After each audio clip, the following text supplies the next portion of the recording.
Hello everyone! Ito po si Lilibet. Ito si Roger. Kasalukuyan po kami nandito ngayon sa Melbourne, Australia. Ayan, ngayon po aming view. Nandito po kami sa may likod ng Melbourne Convention Center. Yung Melbourne Convention Center, that side. At ito po ay mga seaside restaurants. Marami po mga seaside buildings, yan, mga hotels. Ayan. So, bakit nga ba tayo nandito sa Melbourne? Kasi natin tayo ng gather and grow business natin. Yes, yun po yung event, parang convention. And tinatawag namin gather and grow sa aming online community. So, isa po kami sa mga keynote speakers. At tunay nga na nakaka-bless dahil first time po naming mag-international speaker. And hindi po talaga namin inaasahan na ganun po yung impact na bibigay po namin sa aming mga business partners. And the fact na nakapagbigay po kami ng inspiration, kami rin po ay na-inspired. Dahil po ang aming mga business partners po dito sa Melbourne. At hindi lang yun. Yes. So, nagsidating yan yung ating mga business partner from different parts of the world. Yes. Hindi lamang po mga taga-Australia ang nandito. May mga taga-USA. Yes, UK, Canada. May mga galing sa PNG, Papua New Guinea, sa iba't ibang parte ng Australia, meron din galing ng Singapore, ng Hong Kong. Dahil po ang business na ito po ay worldwide, you know.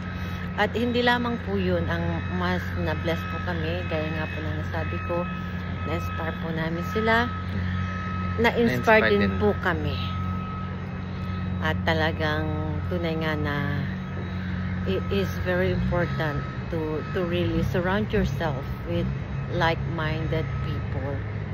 And nakita namin yung sipag nila, yung ginawa nila, it's all volunteer works, yung mga organizers po dito sa Australia, and we would like to really give a huge shout out to them, mga organizers. Thank you to all the organizers of Gather and Grow Australia 2025. At nakaka-bless po mga kapatid, mga kababayan, to all our viewers. You know, we are so blessed because we didn't come here not just with the business, but God has a wonderful vision for both of us, and we are super happy and super grateful. And this business has given us a lot of opportunities and grown personally, personal development.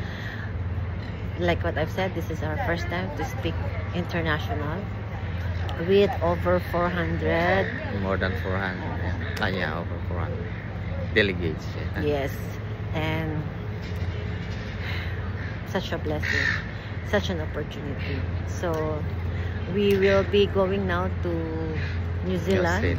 So we will meet other business partners as well in New Zealand before we will be heading to Canada, and our hearts are very full.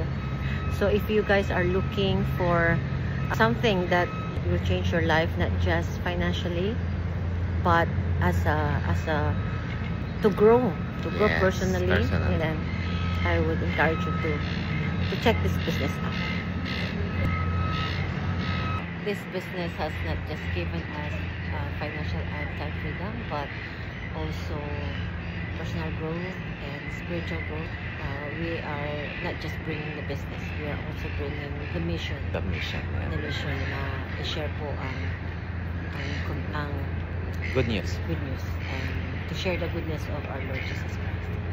And that's it for today, and God bless.